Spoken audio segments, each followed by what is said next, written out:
Stage 7 of the Global Champions League greets you with a massive French hello. I know we've been on the French Riviera for the last couple of weeks, but now to enter into the heartland, the main city of Paris, there is just a different feel and a different energy when you step into this arena as we return to the famous Champ de Mars. And as we return to the famous Champ de Mars, we return to the famous iconic setting of being right here underneath the Eiffel Tower. You talk about iconic settings in the Global Champions League, but let me tell you, when you are standing and jumping under that, ladies and gentlemen, there is a reason why we offer you a ticket to the world, and that ticket is right here in the Global Champions League. Welcome to the show and welcome to Stage 7. What a way to open up the show with the winners of 2024 in Paris, as Jérôme Gary and the Doha Falcons join us inside our studio as we get ready to kickstart today's action. Jérôme must be very happy to return to Paris, a wonderful place to be, a very difficult place not to enjoy, and you have wonderful memories here.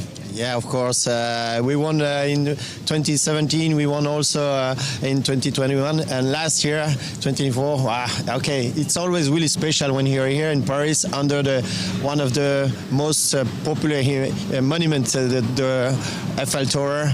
It's quite amazing to be here. That's for us. It's always special to come back, and we try to do the best. If we can do the same that last year, we'll be super.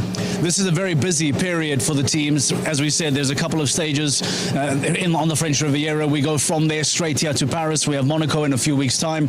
How have the Doha Falcons been planning this? How do you make sure that you come to Paris with a fresh team, a fresh mindset, fresh horses during such a busy period? Yeah, it's true. It was 3 weeks a row for the teams. That I didn't do Cannes, but I did Saint-Tropez and here. And just we try always to arrive with the horse fresh and fit. And the management of the team is really important.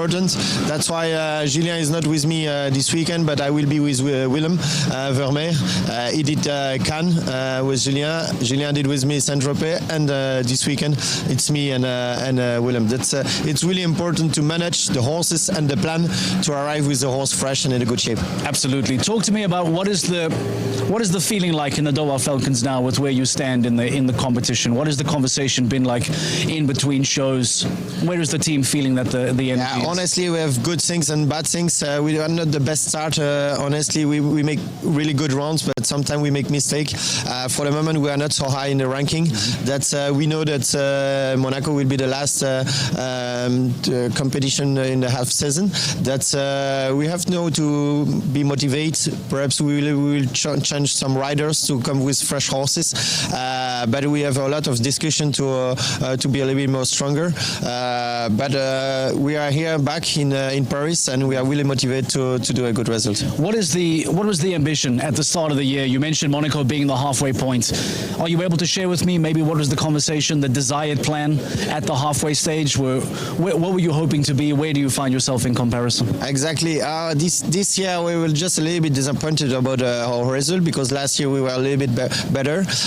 Of course, when you start a new year, we always try to be better than the year before, but it depends of some many things. Horses, first of all, a little bit luck also, the good management, the good form of the horse, of the riders, and then for the moment we had, like I said, we were a few times unlucky, but no, we are really focused. We have a good group of horses and riders, and we try to organize the best plan for the rest of the season. You talk about being focused, about having the best riders, the best horses. Who do you and Willem bring here this weekend? Which horses have you selected for Paris? Yeah, I bring the same horse that I had last weekend, and Carreca and Killer Queen. I just turn opposite, then I will ride first Killer Queen in the first round and Carreca in the second round. Both who look fantastic, by the way. They're so smooth, so easy to ride. The relationship between you seems to be getting really, really strong very quickly. Thanks. That's why I try really to understand my horses and try to be a couple. But it's true when all the time when I met a new horse, I feel straight away if we will have a good relationship, because we have a click straight away. And with Killer Queen, because I just started riding her at the beginning of the year, and I felt directly that we have something special together. And we can see in Mexico, in Saint-Tropez, and I hope this weekend again. Amazing how quickly that relationship has blossomed and has started to connect so quickly. Before we let you go, you mentioned a couple of years of success here. What is it about Paris that that makes it so difficult? Some people might say it's a tricky ring. It's quite small. The sand arenas, what we've been doing over Saint-Tropez and Cannes. What are the challenges that a Paris ring like this will offer the riders that come later today? Yeah, like you say, it's not a big arena, and it's a little bit tricky to warm up. Also, it's small. That we know that is difficult for the horses. Also, here it's really special because the ground is not flat; it's a little bit bumper, and there's up and down that we have to walk also with it. That's it's a special place, but we know it, and that's also we like when it's different things, different than the other show. And under the Eiffel Tower, make also pressure that you want to be good here. Why not? Who doesn't want to be on a podium with that being the view behind you? Best of luck to you and Willem Vermeer later on today. The Doha Falcons, Jérôme Guéry and Willem Vermeer will be coming out today. They've had success here before. Can they do it again in 2025? Can they be back-to-back winners after winning in 24? Can it be 25 again? We'll find out later on this afternoon. But as far as the city is concerned, as far as the iconic setting is concerned, as usual, I decided to let Dan Strange out on the town. I said, Dan, go and take a walk around this beautiful city and show me how and what you need to find. Dan Strange, take us through a stroll through the city of Paris. It's great to be back in Paris. I love this city as the Eiffel Tower rises above this amazing place, and show jumping is right at the heart of this epic location.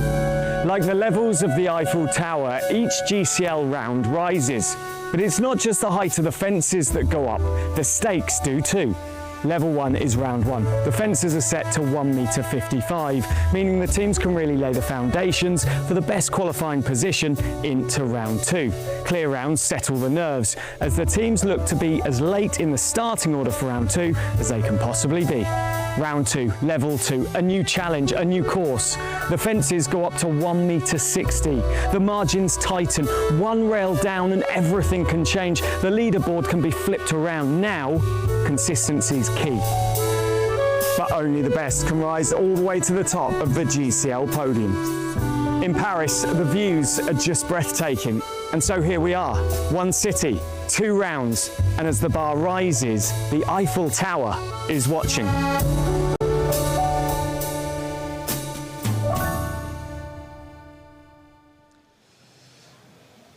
Dan Strange really does have the best job, being able to just walk through the streets of Paris. I have no doubt that he may have stopped for a quick little cafe somewhere, that he may have stopped and had a little croissant somewhere on the street, all whilst making his way back into the showground, preparing for today's action. Dan Strange, thank you for a wonderful walk through this incredible city. Now, before we dive too deep into Paris, before we dive too deep into Stage 7 of the Global Champions League, we always try and take a moment to reflect on what has brought us to this point. Let's flash back to the previous stage in Ramatuelle Saint-Tropez and remind you what took place in that stage, Stage 6 of the GCL. This is the flashback to Ramatuelle Saint-Tropez. Ladies and gentlemen, a very good afternoon. The warmest of welcomes to the Longines Global Champions Tour here in Ramatuelle Saint-Tropez for leg 6 of the 2025 season. Dames Calamandia NRW skips ahead of the rhythm to come down into this final line and to secure a stunning clear round. Wow, Can Stars come out, all guns blazing. And now Philipp Weishaupt tries to deliver clear and quicker.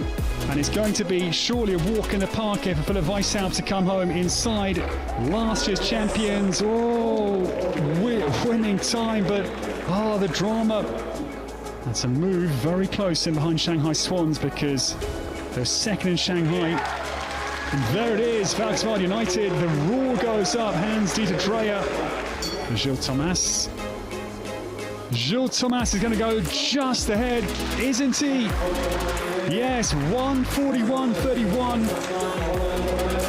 GCL round 2 concludes here.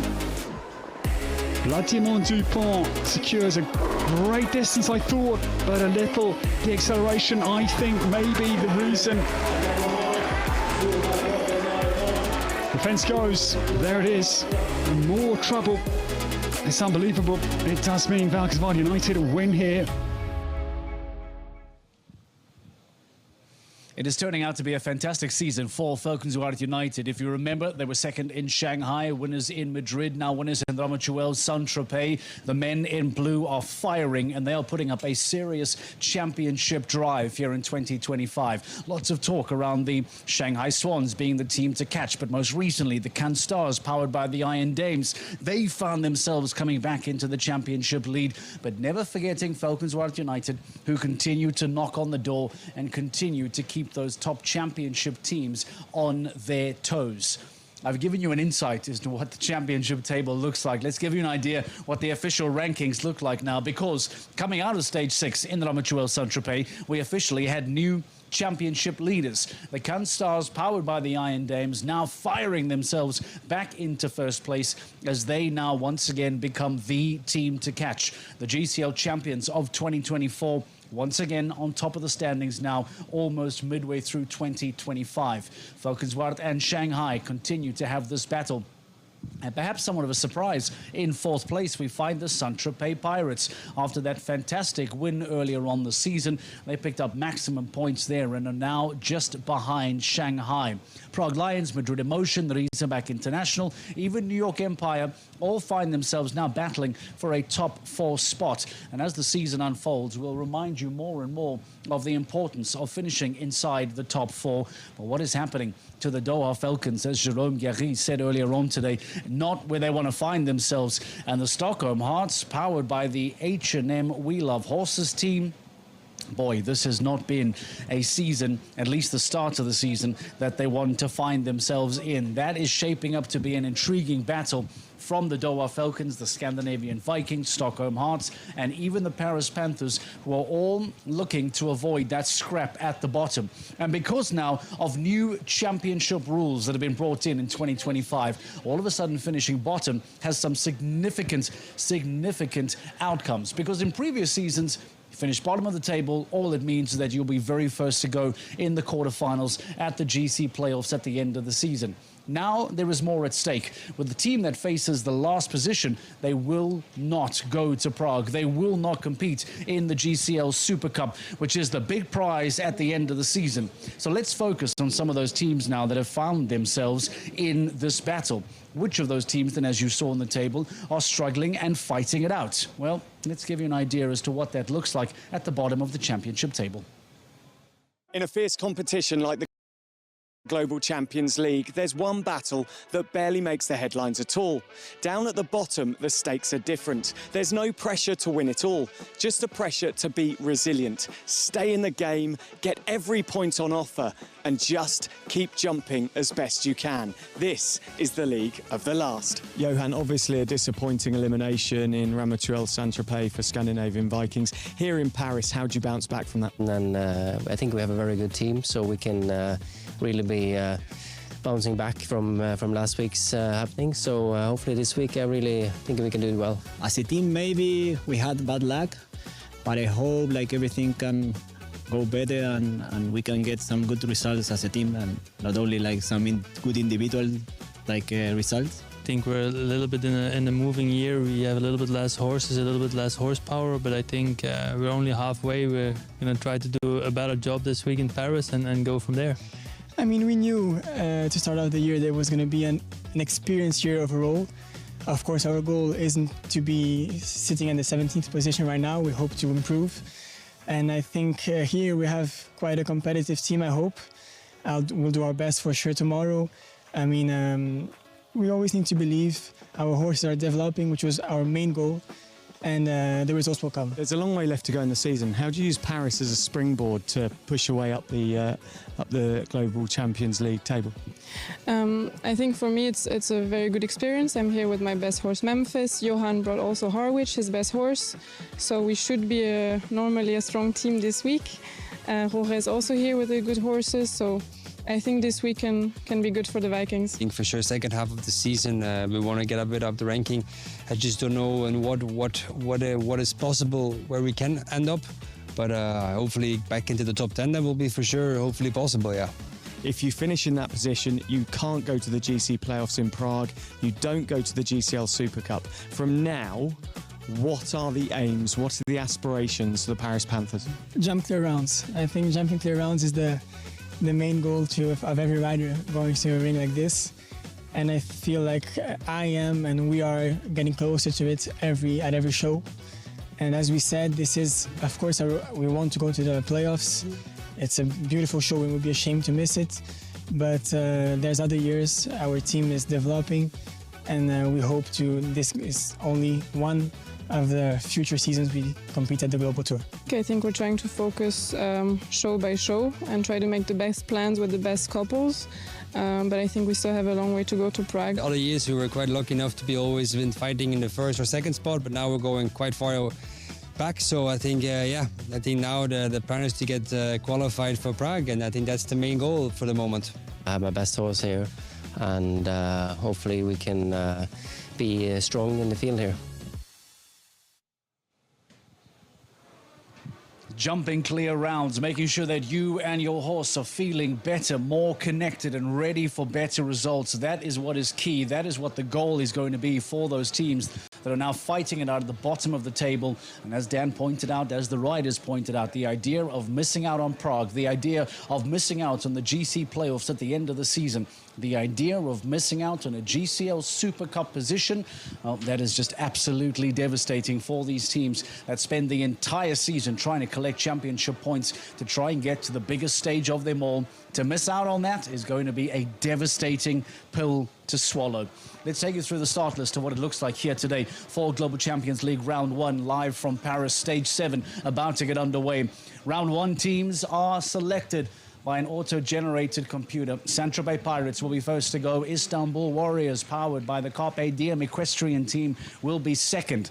Shanghai Swans, early championship contenders, will go quite early today. The Stockholm Hearts, we've heard that they have some troubles. They find themselves in 6th. Canstars, championship leaders, in 9th to go just before the break. Monaco Comets, their sister team, will be shortly after them. And then Paris Panthers, as we said, pressure on them to try and survive, to try and move off the foot of the table. A lot of questions being asked about them. Razorback International get a very late start. Falcons-Waard United get a very late start as well. Gilles Thomas and Marcus Eining will be pretty happy with that start time. Although, by the way, Gilles Thomas, we talk about him in the previous stage, jumping Callista, a young 9-year-old. And let me tell you, does Gilles Thomas not bring another 9-year-old, a different 9-year-old to the show here this week, talking about developing young horses, talking about a super talent. Gilles Thomas, what a superstar for not even the future, for now, currently. His time is now, and that star continues to shine and continues to be a major, major role in that Falcons-Waard United team.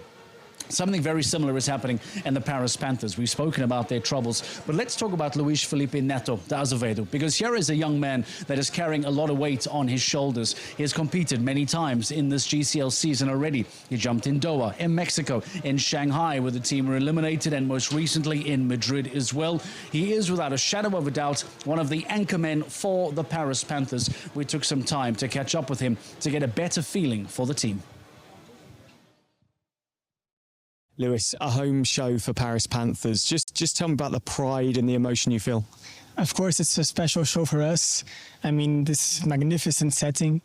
It's a privilege to be here, and we're thrilled, and we hope we collect a good result tomorrow. Your father's been very outspoken about how hard he's working to develop the talented roster you've got. What are you seeing in the background developing for this Paris Panthers group?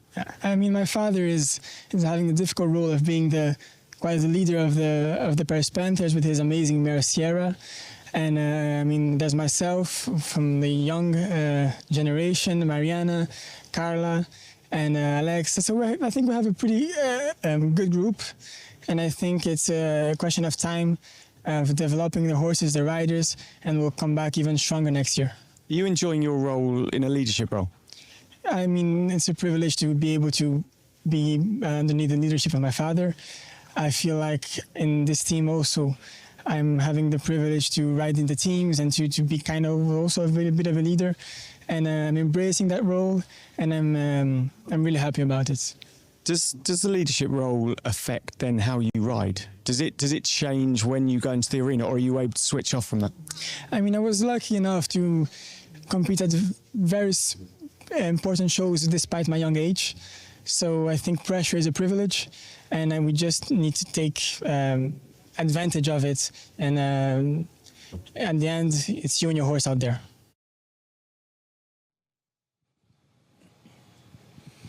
He is without a shadow of a doubt one of the main anchor roles, and because of that kind of takes on a leadership role when he's inside the ring, and that is the pressure that's then falling on the shoulders of Luis Filipe Neto de Azevedo for the Paris Panthers. Home show, as Dan points out, pressure on their shoulders. They want to perform here this weekend as the home team. They need to make up ground. They want to move off the foot of the table, and now just giving us perhaps a little better insight as to what that pressure is starting to feel like as we approach the halfway point of the season. A team that is arguably feeling completely opposite is that of Valkenswaard United. They are flying high. They have a great combination of riders. They have a huge amount of firepower in the stable. Let's take a moment to catch up with Gilles Thomas and Marcus Eining, get some thoughts from the Valkenswaard United riders this weekend ahead of GCL Stage 7.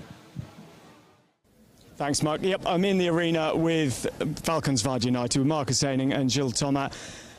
You guys as a team are in red-hot form. How do you continue it today, Gilles? It's a good place to be in hot form. It's hot here. Last week, Marcus, obviously the team won. Gilles was jumping really well on Callista. Across the roster at the moment, things seem to be all going right. Not all, but I think we are in a good way, and it's a bit of pressure here. We want again to be on the podium, and yeah, we will see. Why do you feel pressure here?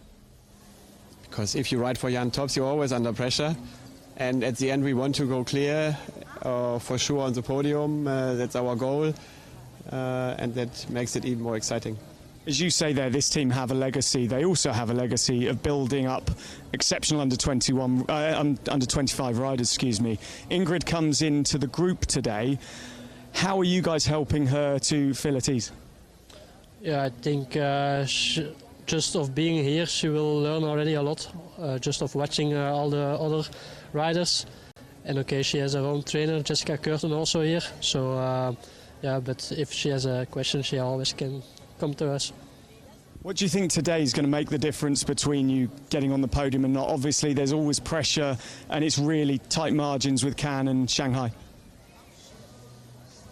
The difference is the team who goes clear and the other one not. It's every week the same, and it's even hot here now. We see if some horses going maybe twice, they get a bit tired or not. And but so far the first round is a nice course. I think we will have a few faults, but in general it's a nice course. And then we will see how the second round is going, and with the pressure, if we can handle it. And just briefly, you guys both ride the first round. Who are you on? I'm riding the first round with River. Me with Chiara. Good luck for today. Thank you. Thank you. Mark, back over to you. They are without a shadow of a doubt the team to watch, the team to keep an eye on this season. Canstars may well be leading. The Shanghai Swans may be the so-called danger team. But based on form, based on momentum, Valkenswaard United are the team that everyone is trying to replicate at the moment. Speaking of Madrid emotion, young Jack Whittaker makes a return to the team. There is no Eduardo Alvarez-Aznar. There is no Michael van der Vleuten. There is no Kim Emmen here in Paris. The team selected for Stage 7 belongs to Manuel Fernandez Saro and young Jack Whittaker. We will see how Madrid emotion fare later on today. Let's hear from Jack Whittaker and get some thoughts from the young man. Thanks, Mark. Yeah, we're here in the arena. The course walk's going on. I've got Jack Whittaker of Madrid in Motion. Now, Jack, we're going to walk from Oxford at 9 through to 10. It's your seasonal debut. If you walk with me, we'll talk it through. How do you feel, first of all, back with Madrid in Motion? Yeah, no, very happy to be here. The horse is feeling good form. I haven't done so many. Well, it's my first one this year, so I have to be here and hopefully we can pull some clear rounds out. So we're going from 9 to 10. Yeah. We're actually going over the top of the fountain that normally lies in the middle of Champ de Mars. You can tell there's a bit of an old, the whole ring's on a bit of a hump. You know, you can really feel it. How does that? What do you have to think about with the undulation? It's like it makes Oxford so much bigger and wider, you know. And the course builders normally use it to their advantage as well to make jumps more difficult. So you're coming from the Oxford at 9, yeah, and you've got to get the line right here because you're sort of swinging around this one vertical into another. What are you thinking?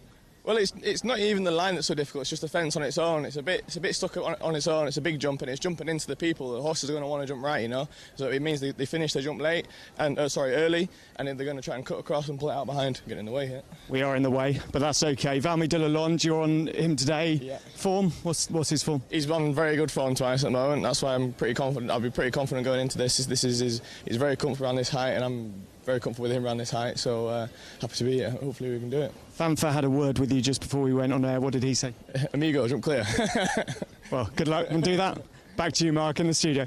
Up for a very exciting Global Champions League, ladies and gentlemen, live from Paris, stage 7 of the competition. It continues to heat up as we go further and further into this European summer. That is the star of the show for now. That Eiffel Tower will dominate every single frame of this competition. The big question now is which of these riders, which of these horses are going to jump in such superb fashion that they will be crowned champions under that Eiffel Tower. We'll find out throughout the rest of the afternoon. Stage 1, or stage 7 rather, round 1 of Global Champions League live from Paris is next.